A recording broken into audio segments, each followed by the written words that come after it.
todo esto hasta el día 12 de julio, donde se inician todo, cuál es el ambiente operacional donde se desarrolló este conflicto, cómo evolucionan las acciones entre el 12 de julio y el 24, porque el 24, ya lo vamos a ver, se produce un ataque israelí a la localidad de Bin Jibel, del cual hay un libro muy interesante que se llama Hezbollah, Fortaleza Inexpugnable, de Bin Jibel, Fortaleza Inexpugnable de Hezbollah, la evolución después del ataque, qué pasó después, la ofensiva final, y algo muy importante a tener en cuenta que es el informe Winograd. El informe Winograd es el informe que hizo una comisión llamada Winograd, israelí, sobre la guerra. Y ahí vamos a ver cómo descarnadamente ellos hablan de lo que fue la guerra, cómo fue la guerra y qué es lo que hay que mejorar y demás. Y por último, algunas conclusiones.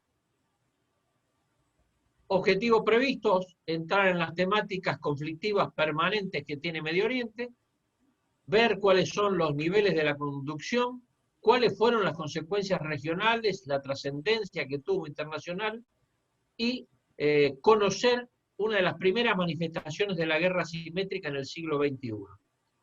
Muy bien, esto se desarrolló en el año 2006. Y para dar inicio, vamos a hablar primero de qué actores estuvieron involucrados en esta guerra. Los dos primeros contendientes, primero es Hezbollah, que significa el partido de Dios, se creó, ya lo vamos a ver más adelante, también en el año 82 como una resistencia a la invasión israelí en Líbano. Es de una gran mayoría chiita. Ustedes acuérdense que en la charla anterior hablamos de la diferencia entre sunitas y chiitas. Los chiitas eran aquellos que tomaban al pie de la letra lo que era el Corán, lo que dice el Corán, y los sunitas son aquellos más moderados.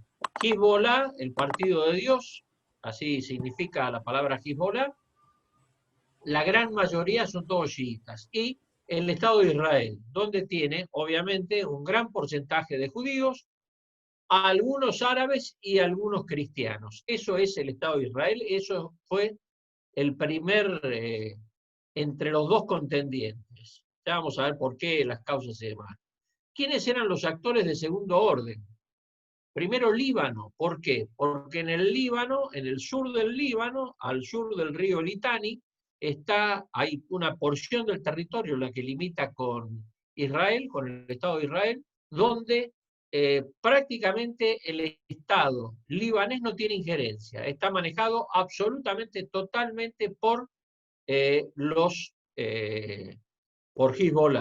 que ha establecido ahí, se hace cargo de todo y demás. Acuérdense, con la gran diferencia de lo que hablábamos en la charla anterior, no tiene la responsabilidad territorial.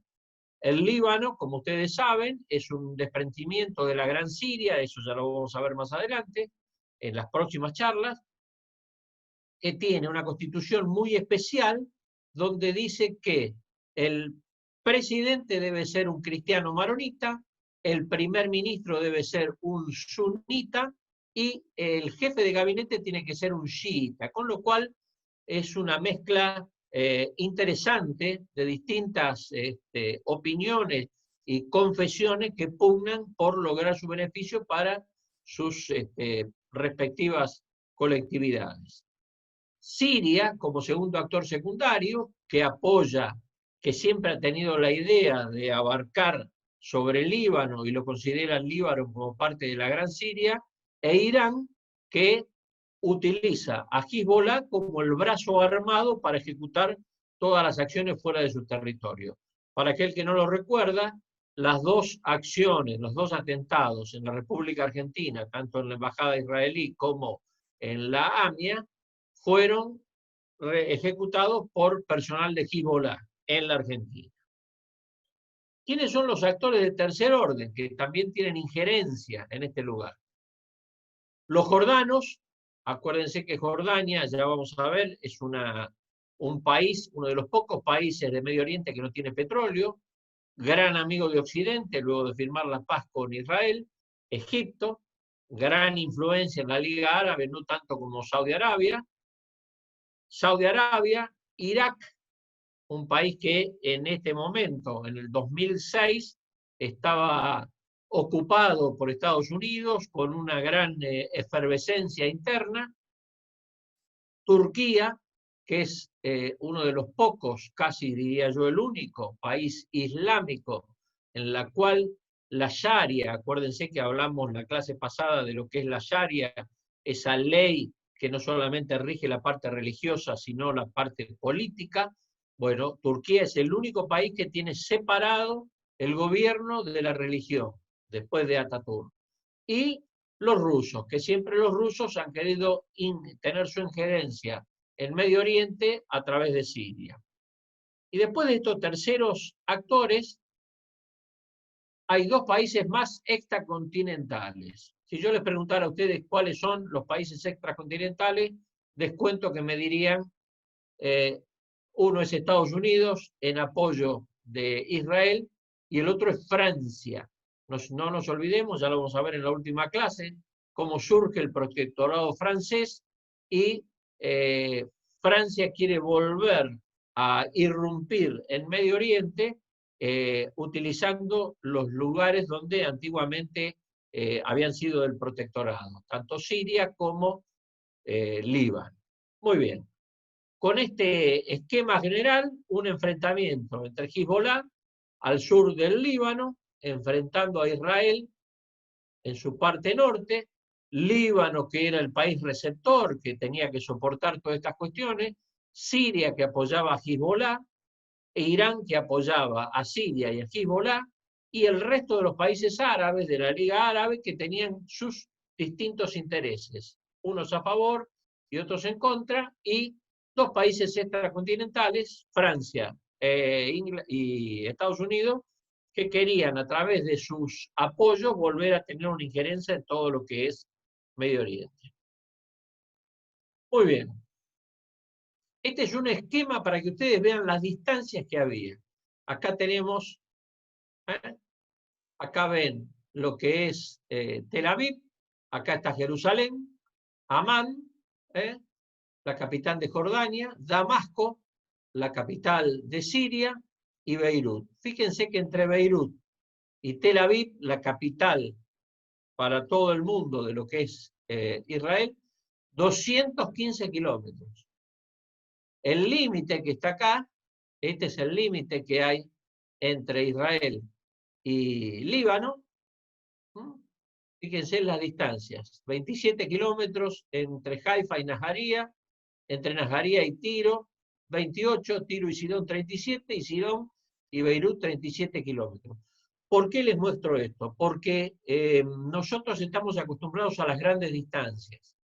Nosotros estamos en un país importante, con grandes distancias para recorrer y demás, mientras que allá las distancias son muy pequeñas. Cuando yo les decía a los israelíes, para aquel que no lo sabe, yo tuve la suerte de estar 2 años como agregado de defensa en Israel, y en esta guerra me habían nombrado como el decano de los agregados militares. Entre 134 países, yo era el decano del representante de todos ellos.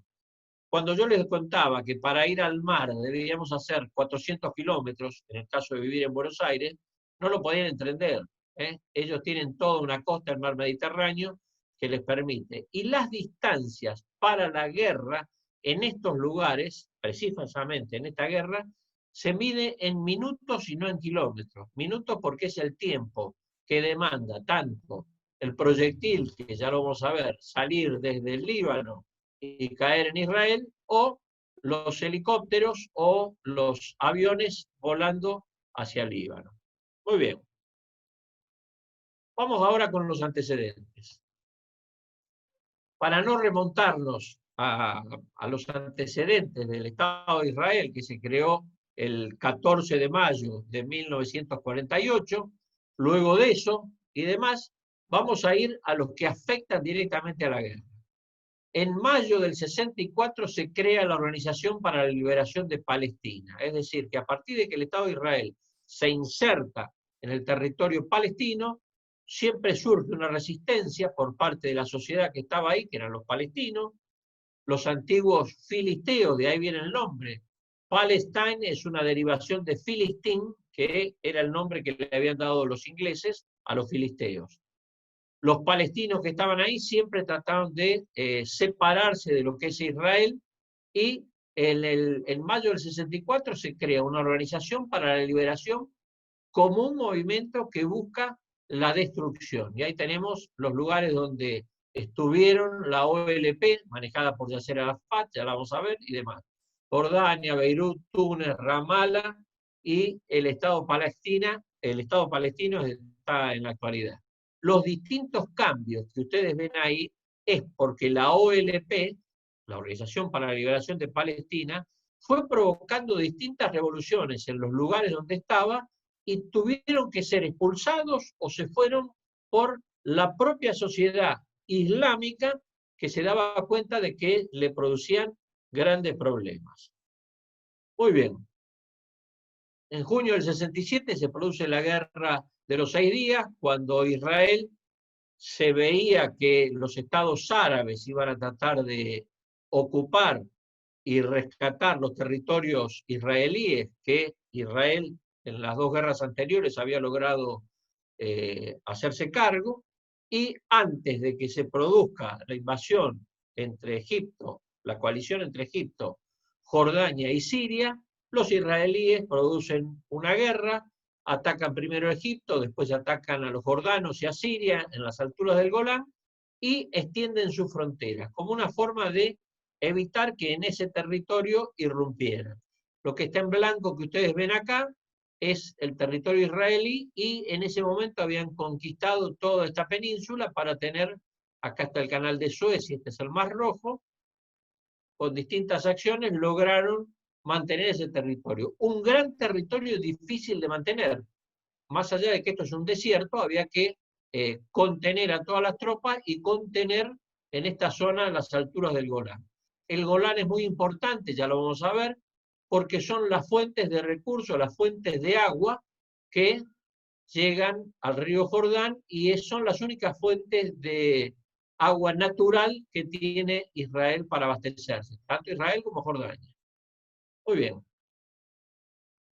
En septiembre del 67, después de lo que fue la Guerra de los 6 días, la Liga Árabe, que agrupa a todos los países islámicos árabes principalmente, produce lo que llaman las 3 no. No a la paz, no a la reconciliación y no a la negociación. Ténganlo en cuenta esto, porque en la actualidad Israel ha logrado firmar que reconozcan, después de los tratados de paz, tanto los Emiratos Árabes Unidos y el Reino de Bahrein, que lo reconozcan a Israel como tal y empiecen una forma de paz y una forma de reconocimiento. Pero en septiembre del 67 la Liga Árabe había ordenado hacer los 3 no, que ningún país árabe le reconociera. Muy bien. En septiembre del 70 surge Septiembre Negro, la Organización para la Liberación de Palestina, es expulsada con ayuda siria, se traslada al Líbano porque es expulsada de Jordania por los problemas que había ocasionado.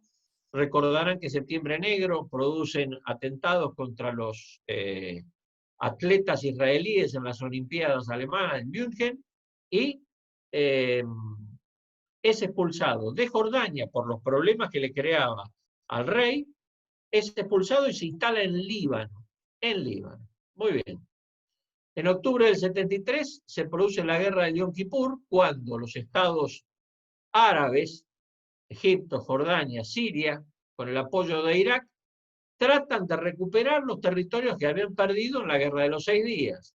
Luego de 3 días que cruzan el canal, que engañan a los israelíes contraatacan y derrotan nuevamente a la coalición árabe. Con lo cual, estos países quedan en una situación muy especial, se empieza a negociar y Israel vuelve a sus fronteras en el territorio de ellos, entrega toda esta península, se queda con las alturas del Golán y empieza a manejar con un sesgo más diplomático y menos belicista todo lo que es su situación. Muy bien. Del 73 al 75, el secretario de Estado de Estados Unidos, Henry Kissinger, empieza con lo que llama la diplomacia de ida y vuelta. ¿Qué significa la diplomacia de ida y vuelta? Llama primero a los israelíes, le dice qué es lo que quieren para hacer la paz con los países vecinos y obviamente Palestina, luego llama a los sirios, llama a los egipcios y demás.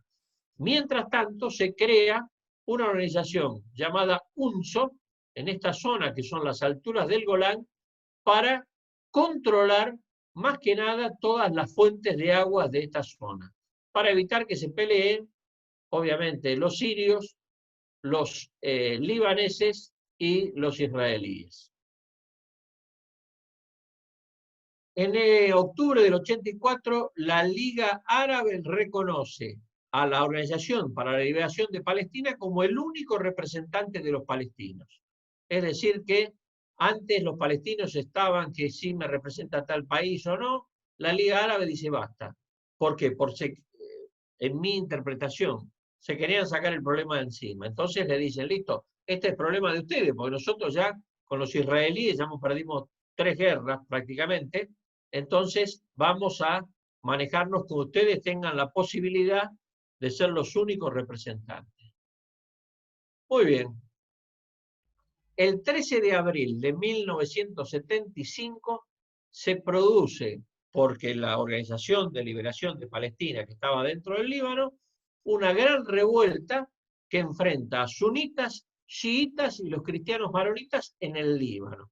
Les reitero, acuérdense, hablamos que en la Constitución libanesa, presidente es cristiano, primer ministro es sunita y el jefe de gabinete es chiita. Se produce una revuelta, con lo cual Siria ingresa en el territorio libanés para calmar la guerra civil, obviamente en favor de los chiitas. Acuérdense que Siria tiene una gran masa de sunitas en el pueblo, pero está gobernado por chiitas alawitas. Muy bien. La Organización para la Liberación de Palestina empieza a bombardear desde el sur del Líbano, acá lo tenemos al río Litani, tenemos el primer antecedente, desde esta zona empieza a bombardear el norte del Estado de Israel. A partir de ese momento, los israelíes dicen, me están tirando desde afuera, desde el territorio que no es mío, están tirando unas granadas, unos proyectiles llamados las katiushkas, que significa muñequita, que son los mismos proyectiles que utilizaban los rusos, de ahí su nombre, en el sitio de Stalingrado. Katiushka significa muñeca o muñequita y demás. Como estos proyectiles son de origen rusos, que les llegan a Hezbollah a través de Irán, Siria y Hezbollah, Israel pide ayuda a las Naciones Unidas y se crea UNIFIL. Entonces, una organización de Naciones Unidas que controle toda esta zona, todo esto que está rayado, para evitar que Hezbollah en esta zona tire proyectiles sobre el territorio israelí. Se produce en septiembre del 78 un acuerdo de paz a través de este señor, que acá lo tienen sonriendo. Estados Unidos junta a Egipto e Israel para firmar el acuerdo de paz en Camp David. Y a partir de este acuerdo de paz firmado entre Egipto e Israel, en el año 82 Israel decide directamente anexar todas las alturas del Golán. Acá tenemos las alturas del Golán, esto es Siria, esto es Israel y esto es Líbano. Y dice Israel que convoca a todos los que estaban acá, hace una especie de referéndum y les pregunta si quieren ser libaneses, quieren ser sirios o israelíes. ¿Qué contesta la masa? Que quieren ser israelíes. Más que nada porque la atención sanitaria, que la tienen en un lugar llamado Haifa, acá, es la más cercana y es la que mejor le brinda. Con lo cual, todos estos habitantes de esta zona prefieren, entre ser sirios, entre ser libaneses, ser israelíes. Como ciudadanos, no en el mismo estatus que los ciudadanos israelíes, pero muy cercanos. Con lo cual, Israel se considera que es el dueño ya de esta zona. Muy bien. En junio del 82, cansado ya Israel de que le tiraran más allá de Unifil en esta zona, Sharon, el ministro de Guerra, decide irrumpir en esa zona y ordena avanzar hasta Beirut para calmar los ánimos de la Organización para la Liberación de Palestina.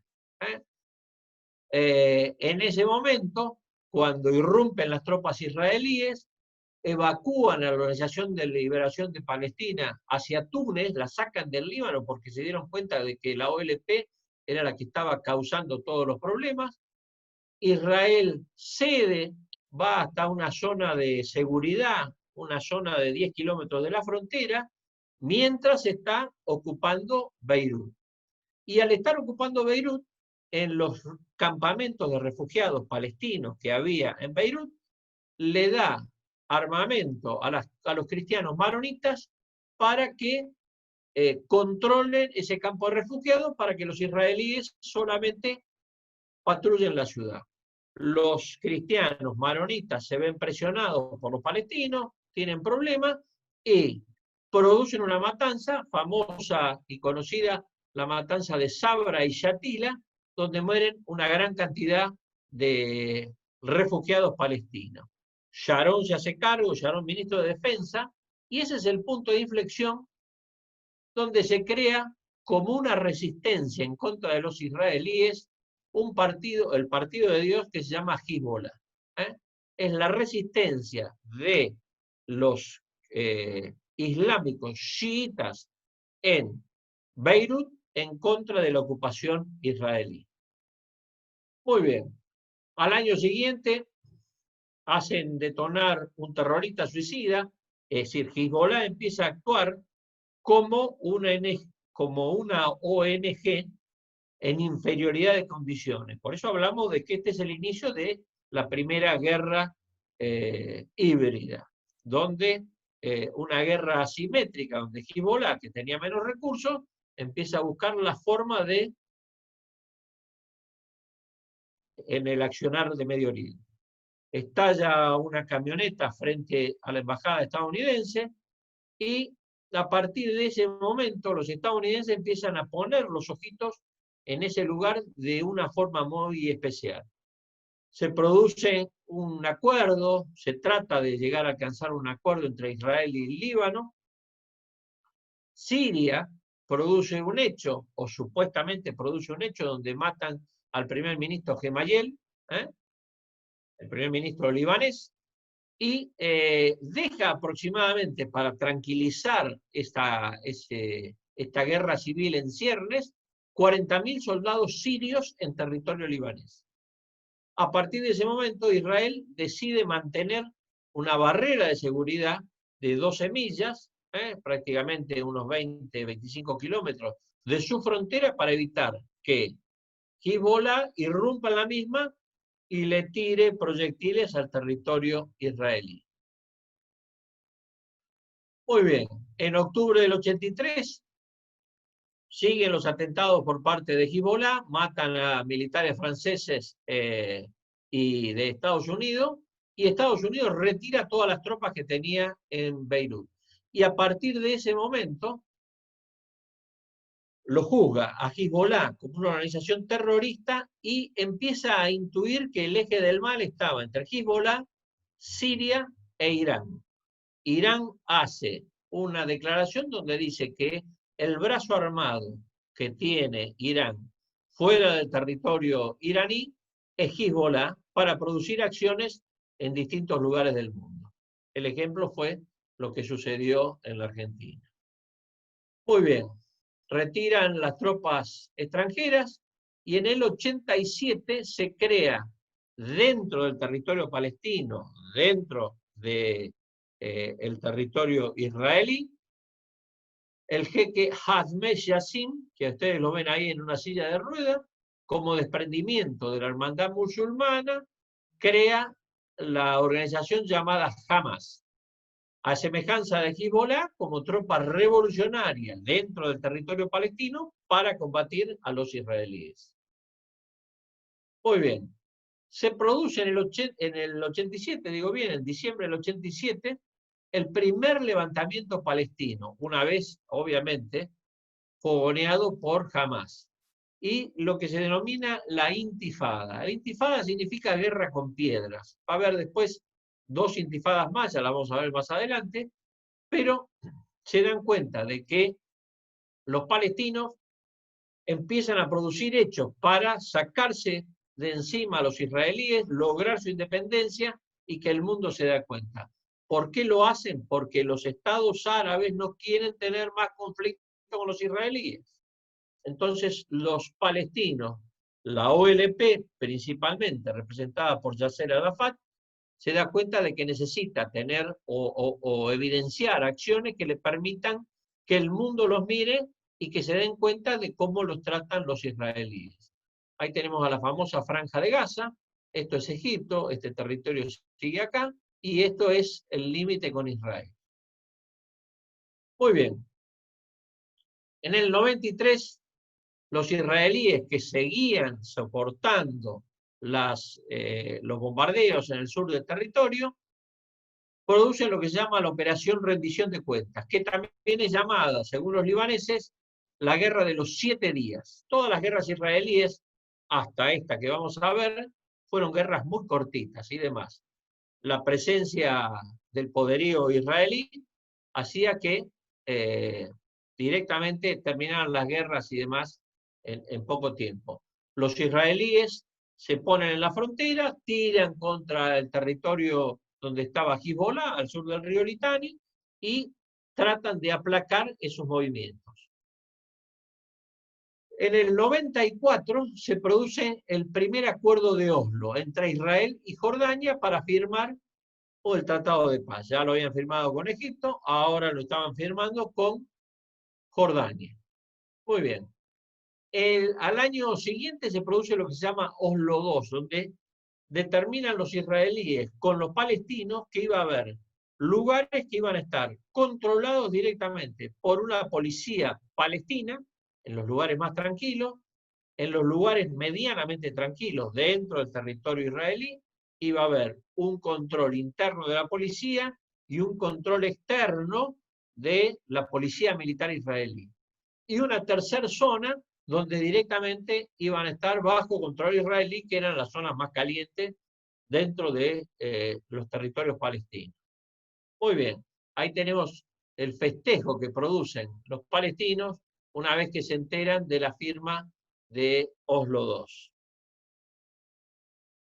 Muy bien, en el 96, una vez más, Hezbollah ya reforzado, más allá de la presencia de UNIFIL en el lugar, reforzado por las acciones de Irán a través de Siria, vuelve a tirar sobre sus proyectiles sobre el norte de Israel y empiezan nuevamente. Los israelíes se instalan en la frontera, empiezan a tirar con su artillería y producen en la localidad de Cana, ya la vamos a ver más adelante, un bombardeo que matan aproximadamente 100 civiles donde estaban refugiados esperando que terminara el bombardeo. Con lo cual, la comunidad internacional acusa a los israelíes de lo que estaban haciendo, no estaban excediendo la forma de respuesta.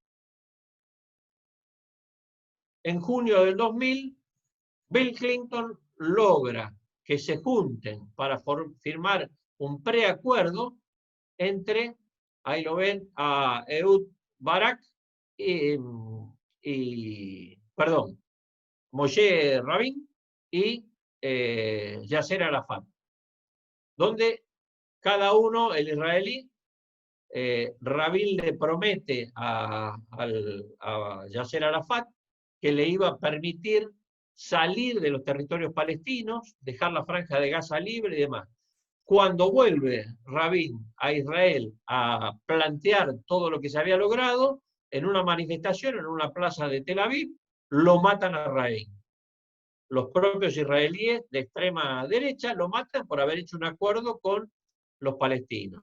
Se hace cargo de Ehud Barak, que ofrece las mismas condiciones para mantener la paz incluyendo la retirada de más del 90% de los territorios ocupados, una eventual participación de la Ciudad Vieja de Jerusalén y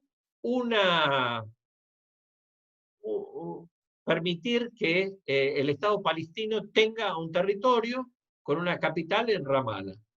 Una cuestión de que se le torna bastante difícil para la sociedad israelí interpretarlo. La cuestión es que de esta reunión, donde Clinton ahí lo está mirando a los dos, generalmente al pobre Rabin lo matan y la OLP, obviamente, cuando uno dice quién lo mató, lo primero que dice es un palestino, no, fue un israelí que lo mató por haber hecho una concesión.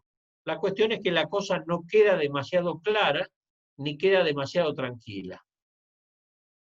Coronel, si le parece con la muerte de Rabin, damos el cierre a esta primera parte, que nos quedan 2 minutos, y volvemos a conectarnos con la misma clave y la mismo ID y misma contraseña. Bueno, los dejo con la inquietud para que tomen un té, vayan a hacer lo que crean conveniente. No tarden mucho. Pero coronel, no me haga esto. Bueno, y nos Ahí encontramos volvemos. en un ratito.